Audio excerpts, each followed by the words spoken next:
Ameerika Ühendriigid ja Iraan hoiavad tulevaos ning annavad diplomaatiale veel ühe võimaluse. Teheran ütleb, et ei ründa seni, kuni Washington ei taasta oma pommitamiskampaaniat.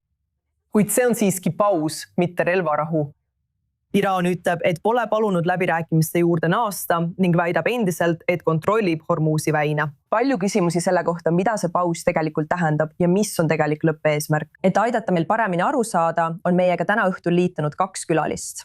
Kaveh Sharrour, jurist ja McDonald Laurier instituudi vanenteadur ja samuti Dr. Ken Pollack, Lähis-Ida instituudi poliitikavaldkonna asepresident. Härrased, suur tänu teile mõlemale, et liitusite minuga täna õhtul I24 Newsis. Ken, ma tahan alustada sinust, sest Washington ütleb, et nad peatasid rünnakud, et anda diplomaatiale ruumi. Aga kuidas on mereblokaadiga? Iraan väidab, et ta kontrollib endiselt Hormuzi väina. Nad ütlevad, et pole isegi läbirääkimisi või kõnelusi taotlenud. Kas USA blokaad Iraani sadamatele jääb selleks ajaks kehtima? Pole ühtegi märki, et see nii ei oleks. Aga jälle, lõppkokkuvõttes sooviks Valge Maja tõesti näha relvarahu taastamist. Kui iraanlased lõpetavad laevade tulistamise väinas, siis arvan, et Ameerika Ühendriigid võivad selle uuesti läbi mõelda, võivad nõustuda need uuesti avama. Jällegi, president Trump sooviks väga naasta relvarahu juurde, kus laevad liikusid vabalt läbi Pärsia lahe.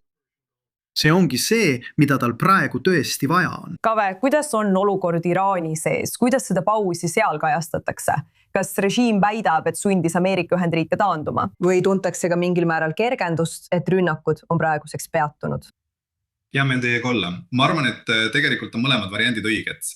Iraani režiim esitleb seda riigisiseselt kui järjekordset jõudemonstratsiooni Iraani vägede poolt, et nad on suutnud, teate küll, nad on suutnud anda järjekordse löögi suurele saatanale ja nii edasi. Iga areng selles sõjas kujutatakse riigisiseselt Iraani režiimi jõu näitamisena. Aga ausalt öeldes on see sõda Iraanile majanduslikult väga kalliks maksma läinud. Ja sõjaliselt on see olnud Iraani režiimi jaoks laasta, hoolimata nende hooplemisest. Ja ma arvan, et Iraani rahva seas, eriti nende hulgas, kes elavad lõunas ja on pommitamise all kannatanud, nad on väga kergendunud, et võitlustes on paus. Ja ma arvan, et ka tavaliste iraanlaste seas on tunda kergendust, et võitlus on peatunud ja lootus, et ehk see toob pooled tagasi läbirääkimiste laua taha. Ja võib-olla avaneb majanduslik võimalus. Sest praegu on Iraani majandus languses ja see on kontrolli alt väljunud. No sellel teemal, Ken, kui rääkida läbirääkimiste taas alustamisest, mida ootab Washington režiimilt? Kas järjekordset vastastikuse mõistmise memorandumit, millele Iraan võib alla kirjutada, kuid tõenäoliselt ei nõustu? Ma mõtlen, kui nad tahavad diplomaatilist lahendust, siis milliseid tagatisi vajab Washington, et seekord oleks olukord tõesti teissugune? No vaata, see ongi see suur dilemma, millega president Trump silmitsi seisab, sest esiteks on need küsimused, mille pärast ta sellesse konflikti üldse tuli, eks. Ta tahab uut tuumalepet, mis tagaks, et Iraan ei ehita kunagi tuumarelva. Ja peameeles ta tahab väita, et see on parem lepe kui president Obama allkirjastatud ühine laiaulatuslik tegevuskava, eks? Ta peab näitama, et see kõik oli seda väärt. Ta tahaks, et Iraani ballistiliste rakettide varu oleks sellesse kaasatud. Ta tahaks, et Iraani toetus oma proksidele ja liitlastele kogu piirkonnas oleks sellesse kaasatud. See oli kogu algne nõudmiste komplekt, lisaks muidugi režiimi vahetussele, mis on nüüd ilmselgelt täiesti päevakorrast maas. Aga lisaks sellele on tal nüüd tohutu lisakomplikatsioon. Ta peab väina uuesti avama. Ta peab selle tagama. Iraanlased ei tohi saada võimalust nõuda laevadelt väina läbimise eest tasu ega ka kõrvalmakseid Ameerika liitlastelt Pärsia lahe riikides selle eest, et nad nõustuvad mitte väinas laevu kinni pidama.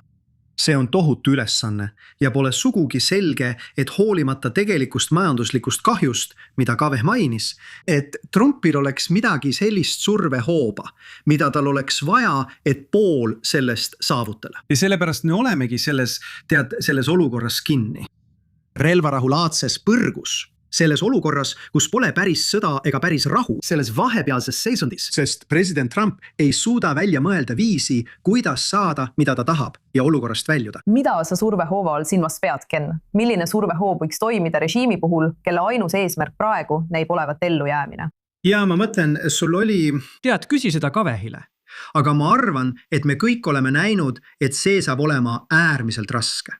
sest see režiim on seni vähemalt tõestanud, et on immuunne sellise surve suhtes, mida Ameerika Ühendriigid suudavad avaldada. See on president Trumpi frustratsiooni allikas. Ta üritab neid nendes valdkondades pidevalt survestada.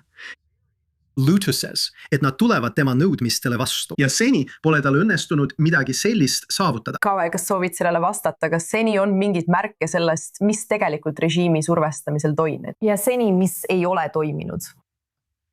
Noh, tead, traditsiooniliselt oleksin arvanud, et sõjaline jõud on ainus asi, mis režiimi puhul toimib, aga ausalt öeldes arvestades nende kontrolli väinade üle ja asjaolu, et Ameerika Ühendriigid ja Iisrael ei suutnud Iraani sõjaväest jagu saada, on raske öelda. Ma olen Dr. Pollockiga täiesti nõus.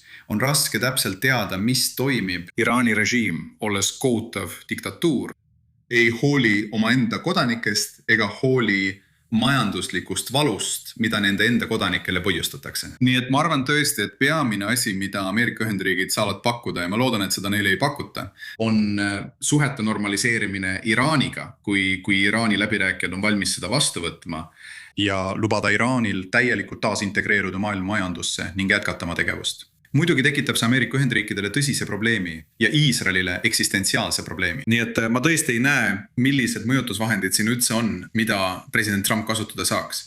See on väga-väga keeruline olukord, mille president Trump on endale tekitanud. Ausalt öeldes. Nüüd veel üks küsimus teile mõlevale. Kendall, alustan sinust. Kui kaua sa arvad, et see paus, mida me praegu näeme, võiks tegelikult kesta? Mis võiks sinu arvates olla kõige tõenäolisem põhjus, mis mõlemad pooled uuesti otsesesse konfliktiriiks? Kõigepealt tahan lihtsalt nõustuda kõigega, mida Kave just ütles. Ma arvan, et tema seisukohad on väga täpsed. Ja sel põhjusel see võib kesta väga kaua, Nicole. Ma ütlen seda nii. Ma kahtlustan, et me näeme president Trumpi ühel hetkel sõjalist eskalatsiooni proovimas USA vahevalimiste ajal. Ma arvasin, et me valmistume selleks. Tundub, et ta on sellest taandunud. Aga mind ei üllataks, kui mingil hetkel augustis või võib-olla vahetult vahevalimiste ajal ta proovib eskaleerida ja loodab, et see annab talle vajaliku mõjuvõimu, et veenda Iraani režiimi taanduma. Aga jällegi mulle tundub, et see ei ole tõenäoline. Ja selle tulemusena ma arvan, et me saame vahevalimistest mööda. Ja pärast seda, siis muutub see Trumpi jaoks küsimuseks, et okei, kui vahevalimised on selja taga, kui väga mul seda praegu tegelikult vaja on. Nii et taas me võime selles olukorras olla üsna pikka aega. Seal pole midagi, millele ma saaksin keskenduda. Ainus asi, millele inimesed keskendusid, olid vahevalimised. Ma arvan, et üha enam ei tundu see enam olevat sundiv tegu. Kave, mis on sinu vaatenurk selle pausi kohta, mida me praegu näeme? Ma arvan, et me näeme eskaleerumist ja rohkem vastastikuse mõistmise memorandumeid või pause võitluses. Ausalt öeldes ma ei usu, et me läheme tagasi täiemahulise sõja juurde. Lihtsalt sellepärast, et ma ei usu, et kummalgi poolel oleks selleks stiimulit. See sõda on president Trumpi jaoks väga ebapopulaarne. Ja iraanlased, nagu ma varem mainisin, on selle eest tegelikult üsna ränka hinda maksnud. Seega ma ei usu, et nad tahavad täiemahulise sõja juurde tagasi pöörduda. Aga samal ajal on väga raske aru saada, kuidas nad seda läbi räägivad.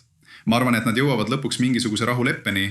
Millal see juhtub, kas enne vahevalimisi või pärast, seda ma ei oska täpselt öelda. Aga ma arvan, et kuni me selleni jõuame, tuleb palju pause ja vaenutegevuse taasalustamisi. Kave Sharur ja Dr. Kent Pollack, te mõlemad andsite suurepärase ülevaate sellest, milline on praegune sõjaolukord, mida me siin Lähis-Idas näeme. Suur tänu teile mõlemale, et liitusite minuga sellel arutelul. Rõõm oli, aitäh!